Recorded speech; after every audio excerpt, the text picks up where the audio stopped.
ஹரே கிருஷ்ணா கிருஷ்ணா கிருஷ்ணா ஹரே ஹரே, ஹரே ராமா ராமா ராமா ஹரே ஹரே. குட்டி கதைகள் 183. இதில் ரகுதாசர் எனும் பக்தரின் கதை காண்போம். முன்பு ஒரு சமயம் பகவான் ராமச்சந்திரரின் பெரும் பக்தர் ஒருவர் இருந்தார். அவர் பெயர் ரகுதாசர். அவர் பூரியில் ஜெகநாதர் கோவிலுக்கு சமீபம் சிம்ம துவாரத்தில் ஒரு பெரிய குடையின் கீழ் வசித்து வந்தார்.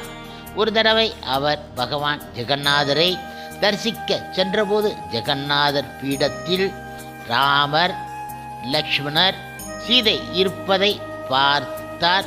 அன்று முதல் பகவான் ஜெகநாதரும் ராமச்சந்திர பிரபுவும் வெவ்வேறு ஆனவர்கள் அல்ல என்பதை நம்பினார். பிரபு ஜெகநாதரிடம் சாக்கியரஜம் என்னும் மித்திர நேசத்தை வளர்த்து கொண்டார். இப்படியாக இருக்கும் சமயம் முழுமுதற் கடவுள் மற்றும் பரம புருஷ பகவான் ஸ்ரீ கிருஷ்ணரின் அவதாரம் ஆன பகவான் ஜெகநாதருக்காக நேர்த்தியான மாலை ஒன்றை கட்டி அதை பூஜாரிகளிடம் கொடுத்து பகவான் ஜெகநாதருக்கு சாத்தச் சொன்னார். ஆனால் பூஜாரியோ அதை மூர்த்திக்கு அணிவிக்க விரும்பவில்லை. ஏனென்றால் ரகு வாழை நாரில் பூக்களை தொடுத்து மாலை கட்டி இருந்தார். அந்த நாட்களில் வாழை நார் உபயோகம் ஜெகநாதர் கோவிலில் தடை செய்யப்பட்டு இருந்தன. தன்னுடைய பூமாலை நிராகரிக்கப்பட்டது பற்றி ரகுநாதருக்கு நிரம்ப வருத்தம். சோகத்துடன் அவர் கோவிலை விட்டுவிட்டு வெளியேறிவிட்டார்.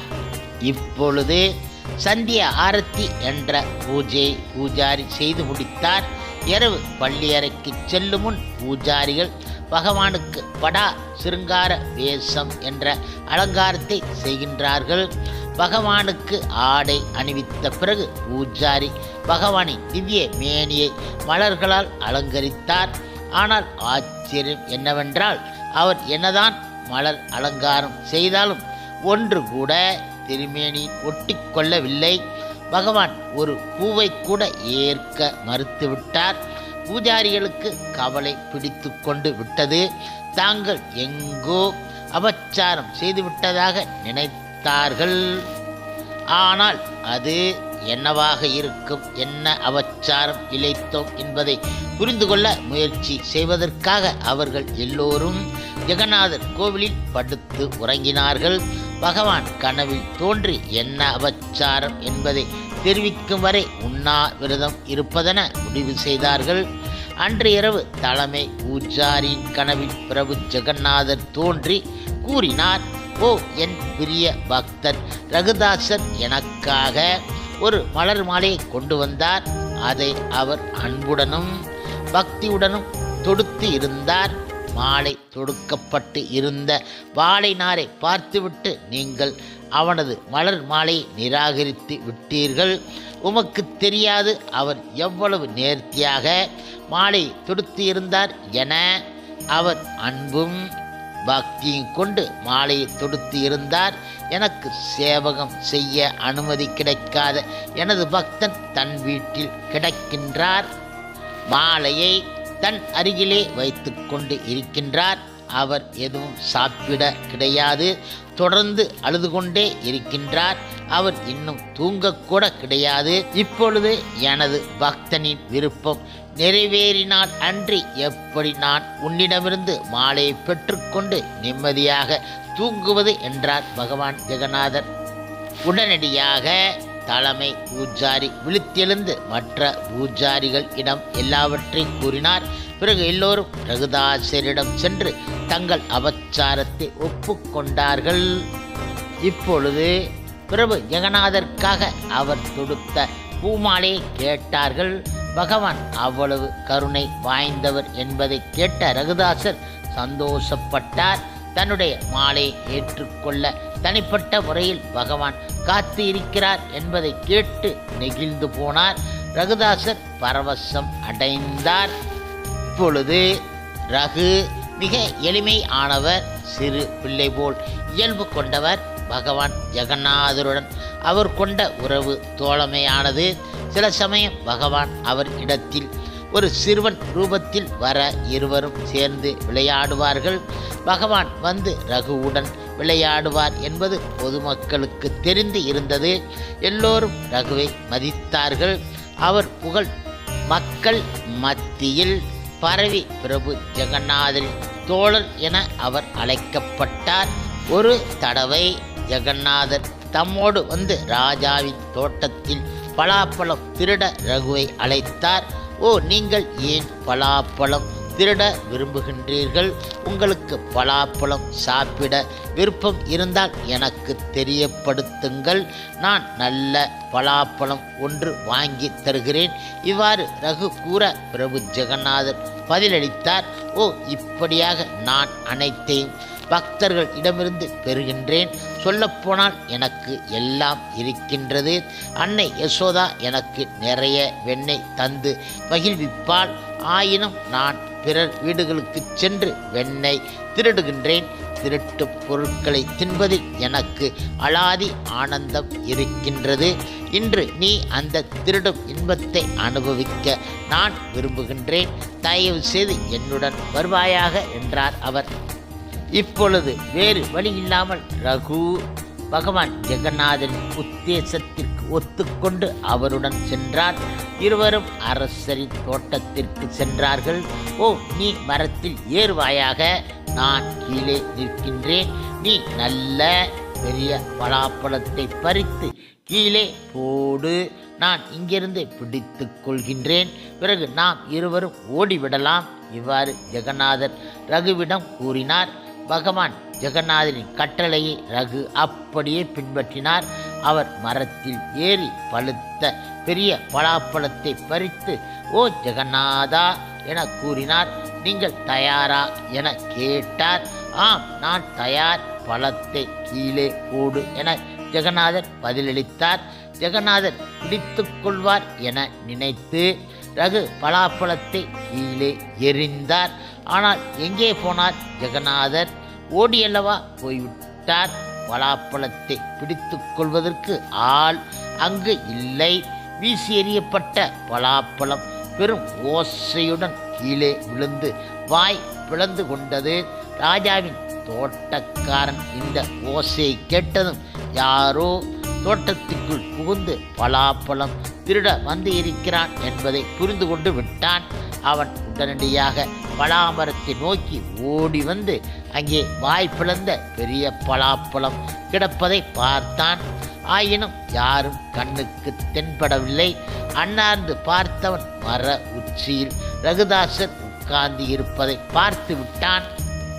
இப்பொழுது தோட்டக்காரன் உடனே ஓடிப்போய் ரகுதாசர் தோட்டத்தில் பலாப்பழம் திருடுவதாக கூறினான். அவர் இன்னும் மரத்தின் உச்சியில் உட்கார்ந்து கொண்டு இருக்கிறார் என படபடக்க கூறினான். ரகுவா தன்னுடைய தோட்டத்தில் நுழைந்து பலாப்பழம் திருட வந்து இருக்கிறார் என்பதை அரசரால் புரிந்து கொள்ள முடியவில்லை. ஆதலால் ராஜா தன் மந்திரிமார்களை அழைத்து கொண்டு தோட்டக்காரன் சுட்டிக்காட்டிய இடத்திற்கு விரைந்தார். அங்கே ரகுதாசர் மரத்தில் உட்கார்ந்திருப்பதை பார்க்க அவருக்கு வியப்பு மேலிட்டது. தரையில் பலாப்பழம் கிடந்தது. ராஜாவின் வேண்டுகோளுக்கு இணங்க ரகு மரத்தில் இருந்து இறங்கி வந்தார். அரசர் ரகுவிடம் விசாரித்தார். ஓ பிரிய பிரபு, உங்களுக்கு பலாப்பழம் சாப்பிட விருப்பம் இருந்தால் எதற்காக சிரமப்பட்டு நடுநிசியில் என் தோட்டத்திற்கு வந்து மரத்தில் ஏற வேண்டும்?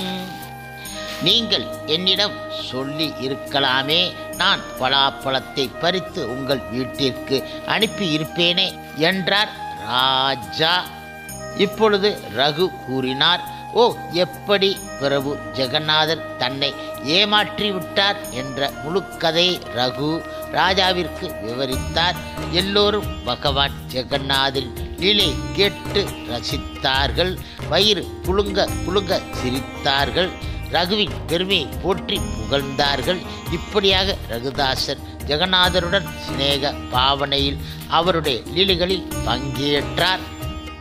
ஒரு தடவை பிரபு ஜெகநாதர் ரகுதாசருடன் நடத்திய லீலை ஒன்றை நேரில் பார்த்த ஒரு பக்தன் கூறினார். ஒரு தடவை ரத யாத்திரையின் போது தெய்வங்கள் தங்கள் தேர்களில் ஏறி அமர்ந்து கொண்டார்கள். ராஜா தேர்வை கூட்டிய பிறகு ரதம் அசைவதற்கு எல்லாம் ஆயத்தம் ஆகிவிட்டது. ஆயிரக்கணக்கான மக்கள் ரதத்தை வடம் பிடித்து இழுத்தார்கள். ஆனால் ரதம் துளியும் அசைய கிடையாது. இந்த நிலவரத்தை பார்த்த பிரிட்டிஷ் அதிகாரி ஒரு பெரிய யானையை கொண்டு ரதத்தை இழுக்க ஏற்பாடு செய்தார். ஆயினும் ரதம் அசைய கிடையாது. பிரிட்டிஷ் அதிகாரி ரகுதாசரை பார்த்து கூறினார், ஓ ரகுதாசர் அவர்களே, என்ன கடவுள் இவர்? நான் யானைகளை அமர்த்தினேன், ரதம் அசைய கிடையாது. இதை கேட்ட ரகுதாசர் ரதத்தில் ஏறி பிரபு ஜெகநாதர் பக்கத்தில் சென்றார். பகவானின் காதில் அவர் பேசினார். உடனே ரதம் நகர ஆரம்பித்து விட்டது. பிரிட்டிஷ் அதிகாரிக்கு இதை காண வியப்பு மேலிட்டது. அவர் ரகுதாசரிடம், ஓ நீங்கள் பூரணமானவர், உங்கள் கடவுளும் பூரணமானவர் ஆகும் என்றார் அவர். அடுத்ததாக ரகுதாசர் எங்கு வசித்தாலும் வெளியே ஒரு பானை பிரசாதத்தை யார் வேண்டுமானாலும் எடுத்துக்கொள்வதற்காக வைத்து விடுவார். எந்த பானையில் இருந்து பிராணிகளும் பறவைகளும் பிரசாதத்தை உண்டனவோ அதே பானையில் இருந்து எடுத்து தானும் பிரசாதத்தை உண்பார். இது அவருடைய அதிசயமான தன்மை.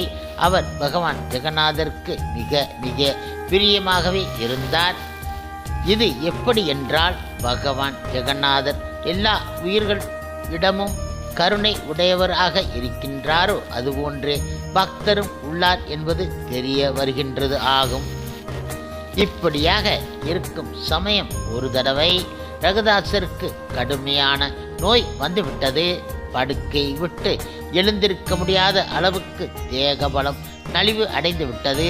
படுக்கையிலே மலம் ஜலம் கழிக்க நேர்ந்து விட்டது. அவரை சுற்றி துர்நாற்றம் வீசியது. உடல்நலம் குன்றி இருந்ததால் ரகுதாசருக்கு நினைவு போயும் திரும்பியும் வந்து கொண்டு இருந்தன. அவரால் ஒன்றும் செய்ய முடியவில்லை. ஒரு சிறுவன் ரகுதாசருக்கு ஊழியம் செய்வதற்கு வந்து போய்கொண்டு இருந்தான். சிறுவன் ரகுதாசரின் உடலை சுத்தம் செய்து சந்தனம் பூசி வாசனாதி திரவியங்களால் அவரையும் அவர் படுத்திருந்த அறையையும் தூய்மைப்படுத்தினான். ரகுதாசருக்கு நினைவு திரும்பியதும் சிறுவன் பகவான் ஜெகநாதரே என்பது தெரிந்துவிட்டது. ஓ பகவான் ஜெகநாதரே, இங்கே என்ன செய்து கொண்டு இருக்கின்றீர்கள்? இந்த தாழ்மையான சேவையை செய்து நீங்கள் என்னை பெரிய குற்றவாளி ஆக்கிவிட்டீர்கள். உங்களிடம் சேவையை ஏற்றுக்கொண்ட நான் இன்னும் பாவி ஆகிவிட்டேன். ஓ பிரபு, தாங்கள் கருணை நிரம்பியவர், தாங்கள் பிரபஞ்சத்தின் நாயகன், தங்களால் எதுவும் செய்ய முடியும். நீங்கள் விரும்பினால் என் வியாதியை எளிதில் சொஸ்தப்படுத்த முடியும். என்னை சொஸ்தப்படுத்துவதற்கு பதிலாக எதற்காக இந்த தாழ்ந்த சேவை புரிகின்றீர்கள்? இவ்வாறு தாசர் கேட்டதற்கு பகவான் ஜெகநாதர் பதிலளித்தார். ஓ ஆம், உன்னை எளிதில் சொஸ்தப்படுத்த முடியும். ஆனால் உன் பிராப்த கர்மாவிலிருந்து நீ விடுபடுவது என் விருப்பம். அப்போதுதான் இந்த பிறவி முடிந்ததும் நீ என் இருப்பிடத்திற்கு திரும்பி வர முடியும். எப்படி என் பக்தர்கள் எனக்கு சேவை செய்து ஆனந்திக்கின்றார்களோ அவ்வாறே நானும் அவர்களுக்கு சேவை செய்து மகிழ்கின்றேன் என்பதை அறிய வேண்டும். நான் எப்போதும் உனக்கு சேவை செய்து மகிழ்கின்றேன். எனக்கும் என் பக்தருக்கும் வித்தியாசம் கிடையாது. இப்படியாக பகவான் ஜெகநாதரும் ரகுதாசரும் அந்யோன்யமாக பழகினார்கள். ஹரே கிருஷ்ணா ஹரே கிருஷ்ணா கிருஷ்ணா கிருஷ்ணா ஹரே ஹரே, ஹரே ராமா ராமா ராமா ஹரே ஹரே. சில பிரபுபாதரின் சேவையில் இஸ்கான் பக்தர்கள்.